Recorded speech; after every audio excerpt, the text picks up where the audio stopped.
بسم اللہ الرحمن الرحیم. ہم نے انستھیزیا ایکوپمنٹس کے بارے میں سیریز آف لیکچر سٹارٹ کیے ہیں. آج کے اس لیکچر میں ہم لیرنگوسکوپ کے بارے میں ڈیٹیل ڈسکشن کریں گے.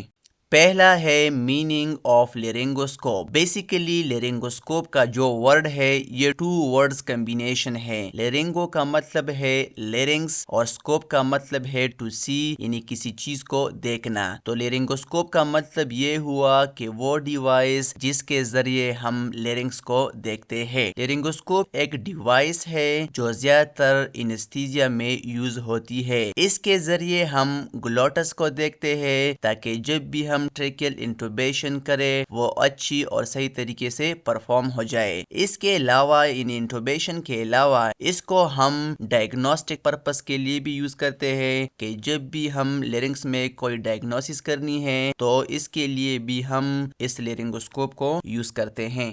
لیرنگوسکوپی کا سمپلی مطلب یہ ہے کہ لیرنگوسکوپ کے ذریعے لیرنگس کو دیکھنا، یعنی وہ عمل جس میں ہم لیرنگوسکوپ کے ذریعے لیرنگس کو دیکھیں تو اس عمل کو لیرنگوسکوپی کہا جاتا ہے. فار ایگزامپل یہ ہمارے ساتھ پیشنٹ کی ماؤتھ ہے اور اس میں ہم نے لیرنگوسکوپ ڈال دیا اور ہمیں لیرنگس نظر آ گیا تو اس عمل کو لیرنگوسکوپی کہا جاتا ہے، یعنی لیرنگوسکوپ کے ذریعے لیرنگس کو دیکھنا. اب لیرنگوسکوپی 2 طرح کی ہے، ایک ہے ڈائریکٹ لیرنگوسکوپی اور دوسرا ہے انڈائریکٹ لیرنگوسکوپی. ڈائریکٹ لیرنگوسکوپی کا مطلب یہ ہے کہ وہ لیرنگوسکوپی جس میں ہم پیشنٹ کی گلوٹس یعنی لیرنگس کو ڈائریکٹ اپنی آنکھوں سے دیکھیں تو اس کو ڈائریکٹ لیرنگوسکوپی کہا جاتا ہے. فار ایگزامپل یہ ہمارے ساتھ پیشنٹ کی ماؤتھ ہے اور اس میں ہم نے لیرنگوسکوپ ڈال دیا اور لیرنگس ہمیں نظر آیا اور اس لیرنگس کو ہم نے ڈائریکٹ اپنی آنکھوں سے دیکھ لیا تو اس عمل کو ڈائریکٹ لیرنگوسکوپی کہتے ہیں.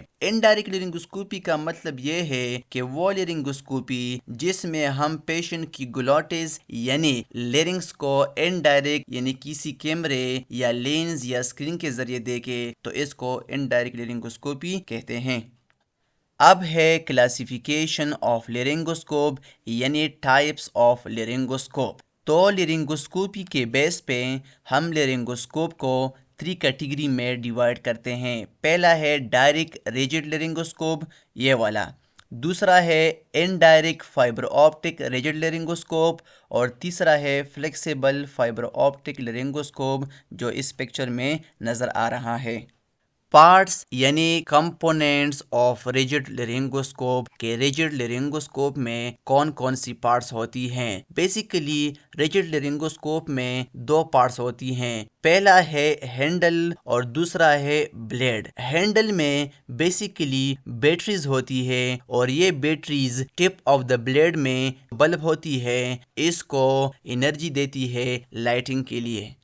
پچھلے سلائیڈز میں ہم نے پارٹس آف لیرنگوسکوپ میں ہینڈل کو ڈسکس کیا. اب ہم بلیڈ آف لیرنگوسکوپ کو ڈسکس کرتے ہیں جو کہ دوسرا پارٹ ہے لیرنگوسکوپ کا. بلیڈ بیسیکلی ہینڈل کے ساتھ اٹیچ ہوتی ہیں. بلیڈز 2 طرح کی ہیں، ایک کرو بلیڈ جس کو میکنٹوش بلیڈ بھی کہا جاتا ہے، یہ بیسیکلی میکنٹوش بلیڈ ہے، اور دوسرا اسٹریٹ بلیڈ جس کو میجر بلیڈ بھی کہا جاتا ہے، یہ ہے میجر بلیڈ جو کہ اسٹریٹ بلیڈ ہے. اب ہم 1 بائی 1 ان کو ڈسکس کرنے کی کوشش کرتے ہیں. میکنٹوش بلیڈ بیسیکلی یہ کرو بلیڈ ہوتی ہے جس طرح یہ اس پکچر میں ہے. یہ کرو بلیڈ بیسیکلی میکنٹوش بلیڈ ہے جس کی یوز سب سے زیادہ ہے. اس بلیڈ کے ٹپ میں ایک بلب ہوتی ہے لائٹنگ کے لیے. میکنٹوش بلیڈ 4 سائز میں آتے ہیں، سائز 1 2 3 اینڈ 4. سائز 1 ہم موسٹلی چلڈرن کے لیے یوز کرتے ہیں اور جو سائز 4 ہے یہ ہم ان ایڈلٹ کے لیے یوز کرتے ہیں جس کی نیک لانگ ہو.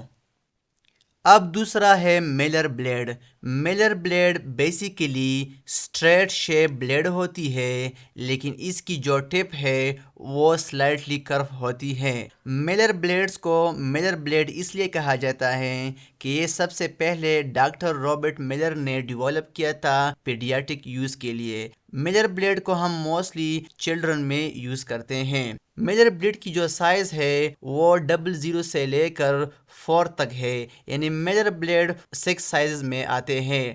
00 پھر 0 سے لے کر 4 تک. اب سائز آف میجر بلیڈ کی جو سائز ہے یعنی ہم کون سی پیشنٹ کے لیے کون سا سائز یوز کریں وہ پیشنٹ کی ایج پہ ڈیپینڈ کر رہا ہے. جس طرح اس ٹیبل میں ہے پری ٹرم کے لیے ہم 00 یا 0 سائز یوز کرتے ہیں, اس طرح نیونیٹ کے لیے 0. تو سائز آف میجر بلیڈ یہ ڈیپینڈ کر رہا ہے ایج آف دی پیشنٹ پہ.